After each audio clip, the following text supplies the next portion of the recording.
Success academy में आप सौનું स्वागत है। आज આપણે 2024 નો સમ સોલ્વ કરીશું સામાન્ય વીમા કંપનીના હિસાબોમાં।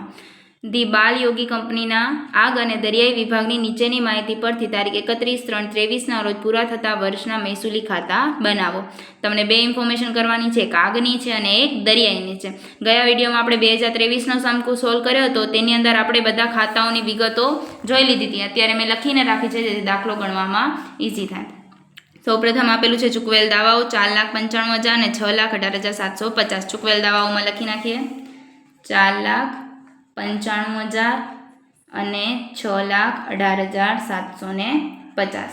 ત્યારબાદ આપેલું છે મળેલ પ્રીમિયમ 7,42,500 અને 9,90,000।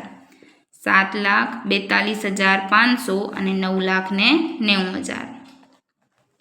ત્યારબાદ ચૂકવવાના બાકી દાવા આપેલા છે 1/4/22 આપેલા છે, આગના છે 22,500 અને દરિયાઈના છે 45,000। કોના છે ચૂકવવાના બાકી દાવાઓ? કેટલા આપેલા છે આના? 22,500 એટલે ગયા વર્ષનું થશે, કેમ કે આ 22નું છે ને આપણે બનાવવાનું છે 23નું, તો આપણે ગયા વર્ષમાં લખીએ, માઇનસમાં કરશું 22,500 છે આના, અને આના કેટલા આપેલા છે 45,000। ત્યારબાદ જોઈએ ચૂકવવાના બાકી દાવા જ આપેલા છે, પણ આ કયા વર્ષના છે? ચાલુ વર્ષના છે, કેમ કે 31/3/23 એટલે રનિંગ યરના છે। કેટલા છે? 13,500 અને 40,500। ચાલુ વર્ષના 13,500 અને 40,500। ત્યારબાદ જોઈએ ભાવિ જોખમ માટેનું અનામત આપેલું છે, શરૂઆતનું આપેલું છે, કેમ કે 1/4 કૌંસમાં લખેલું છે 3,37,500 અને 7,20,000। આપણે લખી નાખીએ, અહીંયા આગનું કરીએ અને અહીંયા દરિયાઈ।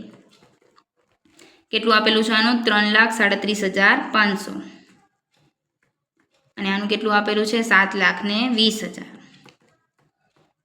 ત્યારબાદ જોઈએ તો કે સ્વીકારેલ પુનઃ વીમા પ્રીમિયમ, સ્વીકારેલ હોય તો શું થાય? પ્લસ થાય 18,000 અને 22,500। સ્વીકારેલમાં લખીએ 18,000 અને 22,500।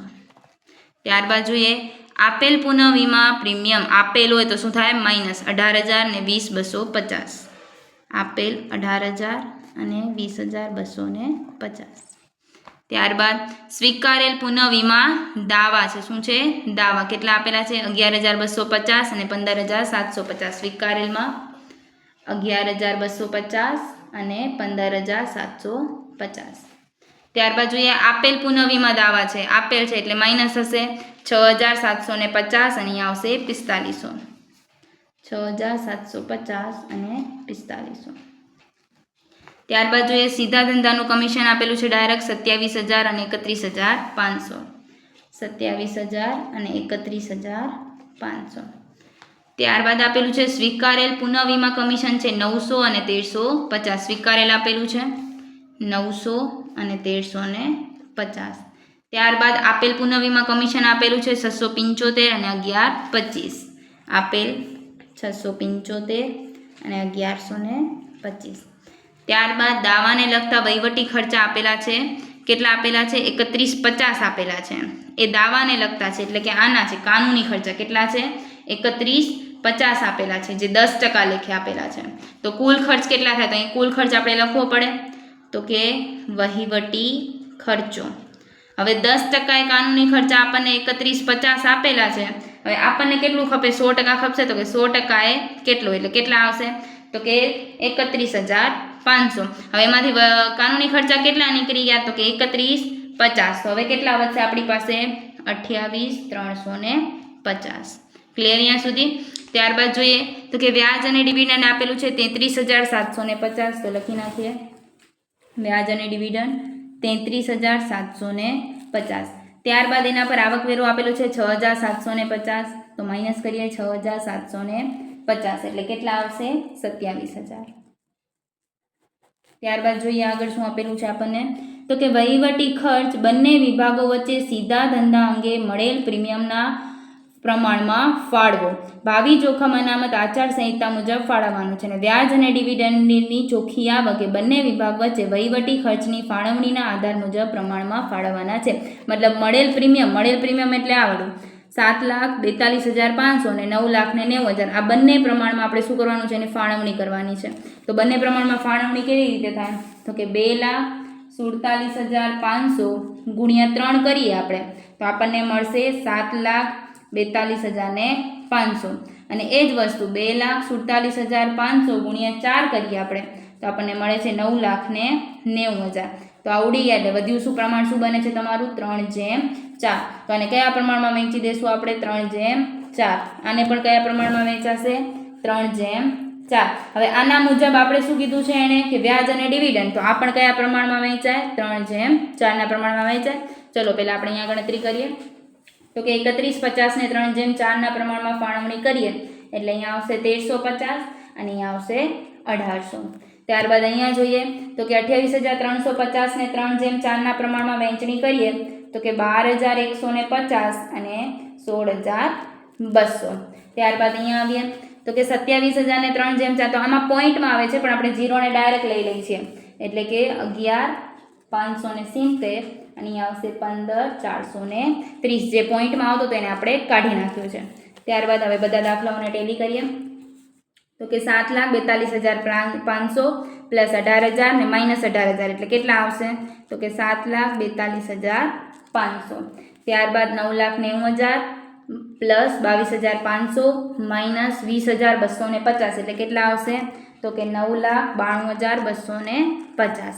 હવે આપણને શરૂઆતનું અહીંયા આપેલું જ છે, ડાયરેક્ટ આગ અને દરિયાઈ બંનેનું આપેલું છે, વધારાનું કંઈ આપેલું નથી. તો આજેનું આ બની જશે 3,37,500 અને આનું બનશે 7,20,000.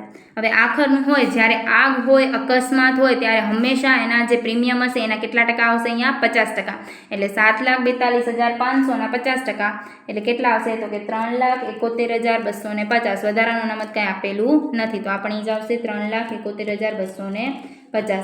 3,37,500 માંથી 3,71,250 માઇનસ કરો એટલે માઇનસમાં જવાબ આવે 33,750. ત્યારબાદ જ્યારે દરિયાઈ છે અકસ્માત નથી કે 9,92,250 તો 100% આવશે 9,92,250. વધારાનું છે નહીં એટલે 0 9,92,250. 7,20,000 માંથી 9,92,250 માઇનસ કરો એટલે મળશે આપણને માઇનસમાં જવાબ 2,72,250. હવે 7,42,500 માંથી 33,750 માઇનસ કરીએ એટલે 7,08,750. એ રીતે 9,92,250 માંથી 2,72,250 માઇનસ કરીએ એટલે 7,20,000. આ પરિશિષ્ટ એકની રકમ મળી, આપણે લખી નાખીએ ઉપર.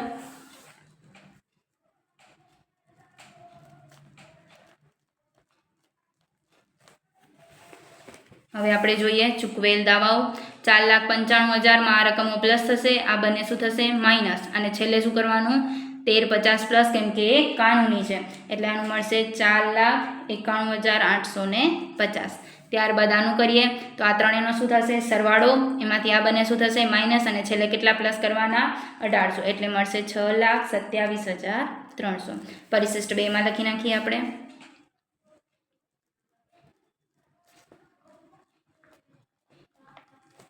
આપણે જોઈએ નેક્સ્ટમાં કમિશનમાં તો 27,000માં 900 પ્લસ થશે અને 675 માઇનસ થશે તો કેટલા મળશે આપણને 27,225.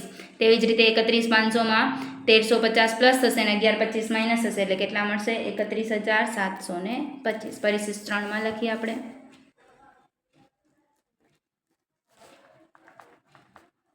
ત્યારબાદ જોઈએ આપણે વહીવટી ખર્ચા, તો એમાં તો એક જ રકમ છે તો ડાયરેક્ટ જ લખાશે 12,150 અને 16,200.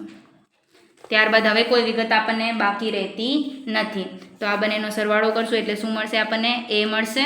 કેટલું મળે છે તો કે 7,20,320 અને આ કેટલું મળે છે તો કે 7,35,430. એ રીતે આપણે બીનો સરવાળો કરીએ તો 4,91,850, 27,225 ને 12,150 એટલે કેટલા મળે છે તો કે 5,31,225. એ રીતે આપણે દરિયાઈનો કરીએ તો કે 6,75,225. આપણે એ માઇનસ બી કરીશું એટલે 7,20,320 માઇનસ 5,31,225 એટલે આવશે 1,89,095. ત્યારબાદ દરિયાઈનું કરીએ તો 7,35,430 માઇનસ 6,75,225 એટલે આવશે 60,205. Thank you.